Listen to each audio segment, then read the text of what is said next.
தெறிக்கவிடும் காரம் நிறம் சுவையை தருகிறது. ஆச்சி மிளகாய் தூள் தெறிக்கவிடும் காரம் நிறம் சுவை. தமிழ்நாட்டிலிருந்து மாநிலங்களவைக்கு அனுப்பப்பட்ட 5 புதிய உறுப்பினர்களும் நாளை பதவியேற்றுக் கொள்கின்றனர்.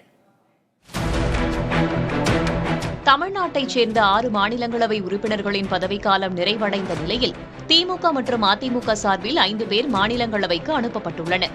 அதன்படி திமுக சார்பில் கவிஞர் சல்மா, SR சிவலிங்கம் ஆகியோர் நாளை பதவியேற்கின்றனர். அதே நேரம் ஏற்கனவே திமுக மாநிலங்களவை உறுப்பினராக இருக்கும் வழக்கறிஞர் வில்சன் 2வது முறையாக பதவியேற்கிறார்.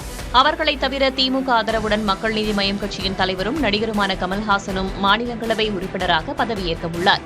இதற்காக சென்னையிலிருந்து டெல்லி சென்ற அவர் இந்தியனாக தமது கடமையை செய்ய இருப்பதில் பெருமை கொள்வதாக தெரிவித்தார். உங்கள் வாழ்த்துக்களுடன், மக்களின் வாழ்த்துக்களுடன் அங்கே உறுதிமொழி எடுக்கவும் என் பெயரை பதிவு செய்யவும் செல்கிறேன். இது எனக்கு கொடுக்கப்பட்டிருக்கும், இந்தியனாக எனக்கு கொடுக்கப்பட்டிருக்கும் மரியாதையும் கடமையும் நான் செய்ய போகிறேன் என்பதை பெருமையோடு தான் சொல்லிக் கொள்கிறேன். வணக்கம்.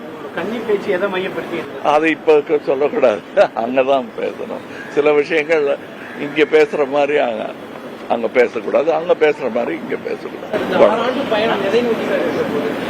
அங்க தெரியும், என் பயணத்தை பார்த்து கவனிச்சீங்கன்னா நல்லா புலப்படும். மறுபுறம் அதிமுக சார்பில் பெரபால், முன்னாள் சட்டமன்ற உறுப்பினர் இன்பதுரை ஆகியோரும் மாநிலங்களவை உறுப்பினராக நாளை பதவியேற்றுக் கொள்கின்றனர்.